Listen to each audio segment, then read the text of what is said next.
Marco Pantic, Pantic, je ne sais pas si je prononce très bien, aimerait avoir votre opinion sur le TPI, le Tribunal pénal international pour l'ex-Yougoslavie. Et il aimerait également savoir comment vous voyez la situation géopolitique dans les Balkans. Merci.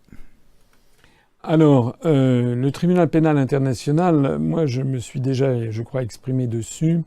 C'est à la fois, dans l'absolu, je ne suis pas hostile à ce qu'il y ait un tribunal pénal international, ce qu'on a sous l'égide de l'Organisation des Nations Unies, pour poursuivre au niveau mondial des responsables politiques qui auraient commis des atrocités absolues, qui seraient responsables de dizaines, de centaines, milliers de morts, parfois de millions de morts. Je trouve que ça serait, au XXIe siècle, dans le monde dans lequel nous vivons, qui est devenu quand même un petit peu un village planétaire, je pense qu'on ne peut plus tolérer que des assassins en série qui sont arrivés au pouvoir puissent vivre impunément d'une retraite heureuse après avoir été à l'origine de dizaines et de centaines de milliers de morts. Alors une fois que j'ai dit ça, ça n'est qu'un des aspects du problème. Parce que le problème que pose le TPI, c'est que c'est quelque chose qui a été extrêmement politisé, qu'il faut accepter la juridiction du tribunal pénal international, c'est ce que l'on appelle le statut de Londres, qui est un traité international, puisque les États sont souverains. Donc il faut accepter d'être sous la tutelle de ce tribunal, et il faut signer le statut de Londres, puis le ratifier, puis qu'ensuite il y ait, je ne sais plus combien, 50 ou 60 États minimum qui l'aient ratifié pour que ça entre en vigueur. C'est ce qui s'est passé. Un certain nombre d'États, notamment des États d'Afrique, des États d'Europe, ont signé puis ratifié le statut de Londres, créant le tribunal pénal international, et le nombre minimum d'États a été atteint de telle sorte que le tribunal a pu être constitué. Le problème de ce tribunal, c'est que pour l'instant, il a attiré à lui, effectivement, il y a eu le tribunal sur l'ex-Yougoslavie, puisque les gouvernements des États résultants de la Yougoslavie, eux, ont signé puis ratifié le statut de Londres. Il y a eu également des États d'Afrique, avec par exemple de la Côte d'Ivoire, dont on a vu donc le dirigeant qui a été transféré au tribunal pénal international. Mais par exemple, alors maintenant ils sont morts, mais les auteurs du génocide de Khmer Rouge, par exemple Pol Pot et autres, en fait, ne sont jamais passés devant le tribunal pénal international.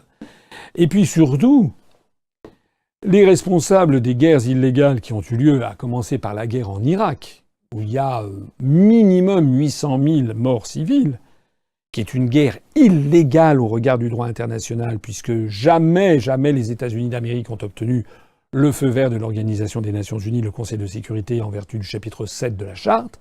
La guerre menée par les États-Unis d'Amérique et la coalition en Irak pour détruire le régime de Saddam Hussein, pour pendre haut et court Saddam Hussein, et pour ensuite faire une guerre qui en est à peu près, il y a un minimum, d'après les estimations les plus sérieuses, 800 000 morts civiles, peut-être 1 million de morts civiles.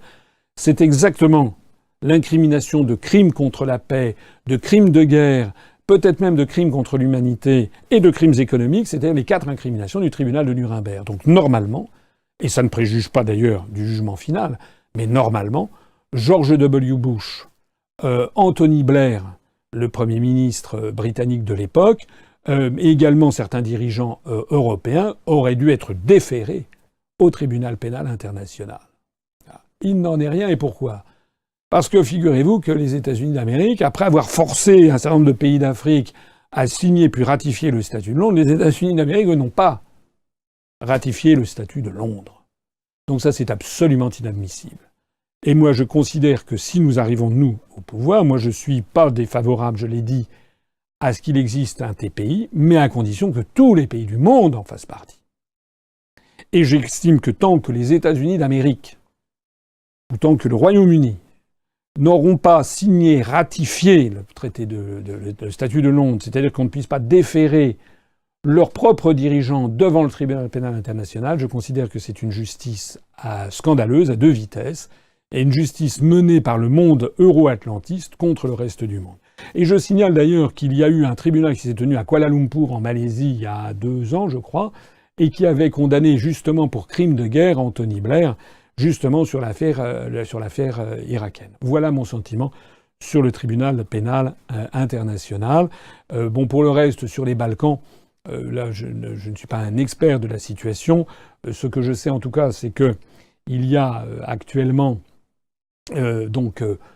plusieurs États qui sont en instance d'entrée dans l'Union européenne, que la Serbie, qui a été, enfin, l'ancienne Yougoslavie, qui a été dépecée selon la stratégie américaine du diviser pour régner, même la Serbie a perdu le Kosovo, que les différents États émiettés de la Yougoslavie, la plupart, certains d'entre eux sont déjà entrés dans l'Union européenne, comme la Slovénie et la Croatie, d'autres sont en cours de demande, ce qui pose d'ailleurs des problèmes, par exemple pour la Macédoine, dont le nom est contesté par la Grèce.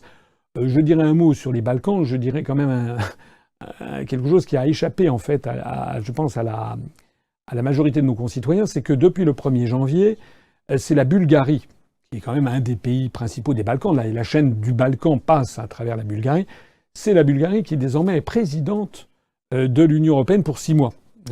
Et donc, alors sous la présidence bulgare, il faut savoir que la Bulgarie est en fait, les dirigeants bulgares ont quasiment partie liée avec les mafias locales. Et l'Union européenne, à chaque fois, la Commission européenne se plaint des difficultés ou des lenteurs à mettre en œuvre la lutte contre la corruption en Bulgarie. Bon, faut pas se moquer du monde. Pour la première fois, en tout cas, de façon désormais claire et nette, ceux qui exercent la présidence tournante de l'Union européenne, en nominativement la Bulgarie, eh bien la Bulgarie est actuellement dirigée par un gouvernement qui a tout à fait partie liée avec la mafia. On le sait, ça a été répertorié, vous trouverez des quantités. Il faudra que je publie d'ailleurs un dossier là-dessus dans quelques jours, si j'ai le temps, sur Internet. Voilà un peu à quoi ça ressemble.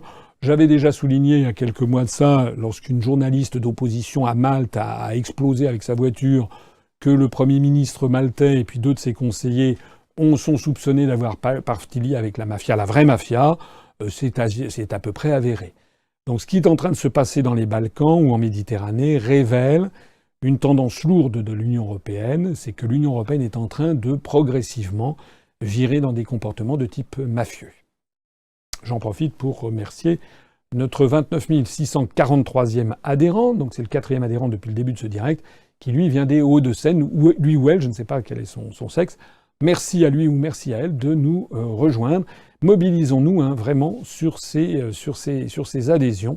L'objectif ambitieux que j'ai, mais qui est très réaliste, c'est que je pense que nous pourrons à terme devenir assez rapidement, disons à horizon de peut-être de 2 ans, le parti politique avec le plus d'adhérents de France.